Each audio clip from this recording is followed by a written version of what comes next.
अपनी तनकीद का निशाना बनाते हुए कहा है कि रियासत में पैदा होने वाली खुश्क साली से कांग्रेस की नाअहली का सबूत मिलता है। केसीआर ने जनगांव, सूर्यापेट और नलगुंडा अजला का दौरा करके खुश्क साली से मुतासरा खुश्क फसलों का मुआयना करने के बाद सूर्यापेट जिले हेडक्वार्टर में मुनक्किदा प्रेस कॉन्फ्रेंस से खिताब किया। उन्होंने कहा कि ये कोई खुश्क साली नहीं है बल्कि कांग्रेस की जानिब से लाई गई खुश्क साली है। केसीआर ने कहा कि कांग्रेस की वजह से रियासत में फसलें सूख रही हैं। बिजली की लो वोल्टेज सरबराही की वजह कांग्रेस ही है। उन्होंने कहा कि आज से 8 साल पहले हमने बड़े पैमाने पर बिजली फराहम किए हैं। केसीआर ने सवाल किया कि 8 साल से दी जाने वाली बिजली अब कहां गायब हो गई हैं। हमने किसानों के साथ शानदार सलूक किया है, अब उनकी आंखें नम हो रही हैं। अगर वो तकलीफ में हैं तो वो कैसे लहराएं। किसान इस बात से खौफजदा नहीं है कि मुस्तकबिल में क्या होगा, इसलिए हम उनके साथ खड़े हैं। केसीआर ने कहा कि रियासत में बिजली क्यों गायब हो गई, जैसे इसे बंद कर दिया गया हो। उन्होंने कहा है कि इस सूरत हाल कांग्रेस पार्टी की नाअहली के अलावा कोई और वजह नहीं है। उन्होंने कांग्रेस हुकूमत के रवैये पर अपनी शदीद रद्द-ए-अमल का इजहार करते हुए कहा कि कांग्रेस हुकूमत तमाम महाजों पर नाकाम हो चुकी है। उन्होंने कहा है कि मैं अवाम के लिए एक इत्तला के तौर पर बता रहा हूं कि बीआरएस के दौरे हुकूमत में हैदराबाद में सरमायाकारी और आईटी सेक्टर में सरमायाकारी के बाद हैदराबाद को पावर आइलैंड सिटी में तब्दील कर दिया गया है।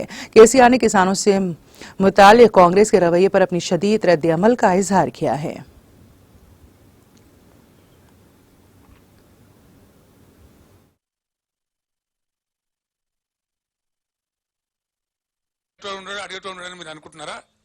అట్లా కాదు బీఆర్ఎస్ నేను రైతులను ఒక్కటే చేతులెత్తి దండం పెట్టి చెప్తా ఉన్నా, దయచేసి మీకు దండం పెడతాను, ఆత్మహత్యలు చేసుకోకండి, ఎట్టి పరిస్థితుల్లో చేసుకోకండి.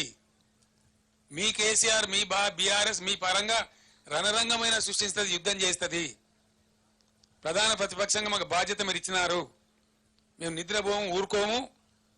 2-3 నెలలు టైం ఇవ్వాలి, ఎందుకంటే మాకు పుండాకోరు వ్యవహారం అవుతుంది.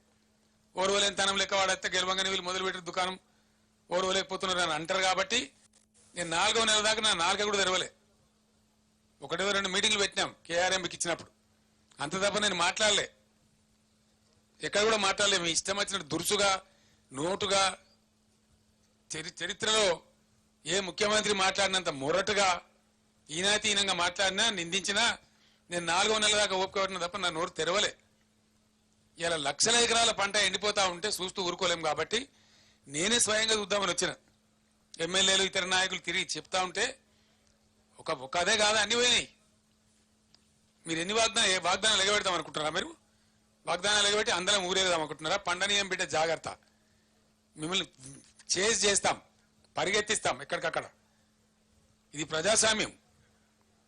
మీరేదో 4 కార్యకర్తల మీద 4 పోస్టులు పెట్ట. ఇంకా తమాష ఏంటంటే తుంగతుర్తిలో ఎవడో చెప్తున్నాడు, సార్ మీకు వస్తే చెప్తామని చెప్పి కాంగ్రెస్ వాళ్ళు బెదిరిస్తున్నారు సార్ అని చెప్తున్నాడు.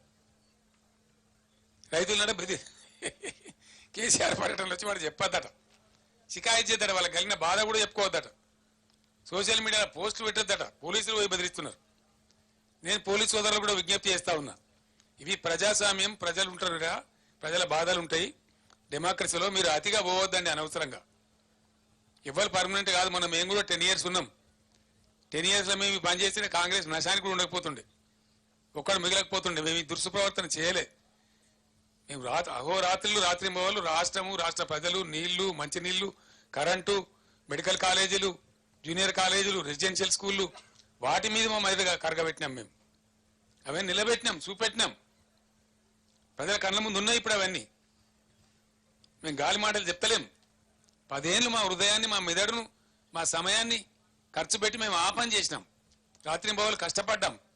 నీళ్లు తెచ్చినాం, కరెంటు తెచ్చినాం, మంచినీళ్లు తెచ్చినాం, రెసిడెన్షియల్ పాఠశాలలు తెచ్చినాం, సంక్షేమ కార్యక్రమాలు చేసినాం. ఉన్నోని లేనోని అందరినీ కడుపులో పెట్టి కంటికి రెప్పలాగా చూసుకున్నాం. అదే ప్రజలకి ఇలా మీరు మోసం చేస్తామంటే ఊరుకోం. మీరేం చెప్పిండ్రు? 2 లక్షల రుణమాఫీ ఏమైంది? ఎందుకు మీరు స్పందిస్తలేరు? ఎప్పటికి చేస్తారు? ఎందుకు చెప్తలేరు? బ్యాంకులు మించి ఎందుకు మాట్లాడతలేరు? బ్యాంక్ నోటీసులు ఇస్తే మంత్రులు, ఎమ్మెల్యేలు, ముఖ్యమంత్రి ఎందుకు మౌనం పాటిస్తున్నారు? దానికి సమాధానం కావాలి. మేము రైతాంగం పక్షాన, ప్రజల పక్షాన అడుగుతా ఉన్నాం. మళ్ళా పంటలు వేసుకోవాలి, ఇప్పుడు ఎండినా మళ్ళీ వేసుకోవాలి. రైతులు ప్రిపేర్ కావాలి, తెచ్చిన బాకీలు కట్టాలి, కాలిపోయిన మోటార్ల పైసలు బాకీలు తెచ్చిన అవి కట్టాలి, బోర్లు తవ్వితే లక్షలు ఖర్చు అయినాయి రైతులకు అవి కట్టుకోవాలి. ఇటు బ్యాంకు అని బాధలు, అటు మోటార్లు కాలుడు, ఇటు బ్యాంకులు బాధలు పెట్టుడు, ఇటు వడ్డీ వ్యాపారులు బాధలు పెట్టుడు, ఇవన్నీ ఒక పక్క. ధాన్యం కొనుగోలు మేము 7,600 పైచీలు కేంద్రాలు పెట్టినాం. ఎన్ని కేంద్రాలు పెడతారో ఇప్పటికి చెప్తలేరు. రేపటి నుంచే కొనుగోలు అన్నారు. ఫస్ట్ ఏప్రిల్ నుంచి ఏప్రిల్ ఫుల్ చేద్దాం అనుకుంటున్నారా ప్రజలను? ఏం చేద్దాం అనుకుంటున్నారు? ఎన్ని పాత కేంద్రానికి ఒక కేంద్రం తక్కువ పెట్టినా ఊరుకోము. పోయిన పంట పోను, కొత్త పంట వస్తుంది కాబట్టి ఆ వచ్చే పంటకు 500 బోనస్ కట్టి తీరాల. ఎట్టి పరిస్థితులలో మిమ్మల్ని వేటాడతాం. 500 రూపాయల బోనస్ ఇస్తామని మీరు చెప్పినారు.